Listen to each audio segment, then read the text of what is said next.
मनोज जरांगे पाटलांची आज निर्णायक सभा या बीडमध्ये पार पडलेली आहे आणि सर्वात मोठी गोष्ट म्हणजे महिलांचा आणि मुलींचा, खास करून तरुणाईंचा जो उत्साह इथं पाहायला मिळाला. सगळ्यात मोठी गर्दी जे महिलांची आणि मुलींची पाहायला मिळाली. खास करून महाविद्यालयातील तरुण तरुणी या आजच्या या नेमक्या भाषणाकडे उत्कंठा त्यांची शिगेला पोहोचलेली होती आणि सकाळी 6 वाजल्यापासूनच या पाटील मैदानावरती मराठा बांधव आहेत, मराठा भगिनी आहेत, ह्या सकाळपासूनच गर्दी करत होत्या आणि सायंकाळी साधारणतः 5:30 वाजता मनोज जरांगे पाटलाची सभा संपली आहे. नेमकं काय वाटतंय, जरांगे पाटलांचं खरंच भाषण यांना अपेक्षित होतं का, मी जाणून घेण्याचा प्रयत्न करतोय. तुम्ही भाषण ऐकलंय, कसं भाषण होतं, तुम्ही काय निर्णय घेतलाय आता? हा, नक्कीच आम्ही 20 जानेवारीला मुंबईला जाऊ आणि त्यांनी आम्हाला इथं भाषण दिलं, आम्हाला प्रोत्साहित केलं, त्याबद्दल मी त्यांचे धन्यवाद मानते. किती वाजल्यापासून तुम्ही इथं आला होता, काय अपेक्षा होत्या, त्याप्रमाणे ते बोललेत का भाषणात, तुम्ही काय ठरवलंय? आम्ही 2 वाजल्यापासून इथं आलो होतो, जसं अपेक्षित होतं तसंच ते बोलले. आता 20 जानेवारीला आम्ही मुंबईला नक्की जाणार आहेत. तू कुठून आली, कुठल्या इयत्तेमध्ये तू सध्या शिकते आणि इथं आल्यानंतर किती मैत्रिणी तुम्ही होता? मी BCS फर्स्ट इयरला आहे. आम्ही तिघी जणी आलेलो आहोत. इथं आल्यानंतर जरांगे पाटलांचं भाषण ऐकून खूप ऊर्जा भेटली. पुढची दिशा ठरली आरक्षणाची.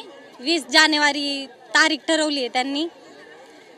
आणि सरकारची भूमिका कुठंतरी आश्वासक आहे वाटतं, सरकार कुठंतरी गंभीर आहे असं वाटेल?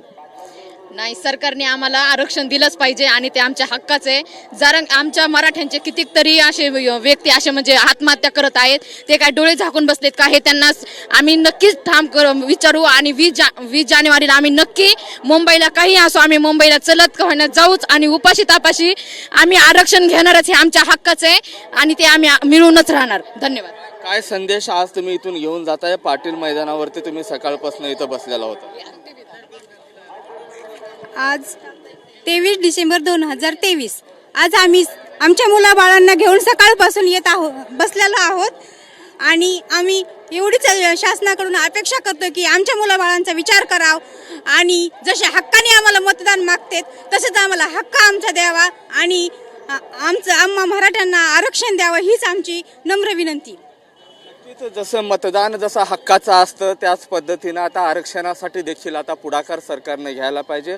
20 जानेवारी दिवशी पुढचा निर्णय ठरलेला आहे, त्यामुळे 20 जानेवारीची आता आम्ही वाट पाहतोय असंही आता इथले मराठा बांधव सांगताना आपल्याला पाहायला मिळते. कॅमेरा पर्सन सुशांतसह मी महेंद्र कुमार मुधोळकर, TV9 मराठी, बीड.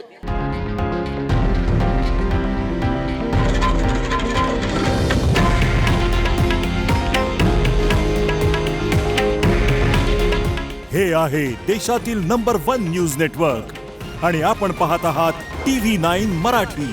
काळजी तुमची, हित महाराष्ट्राचं.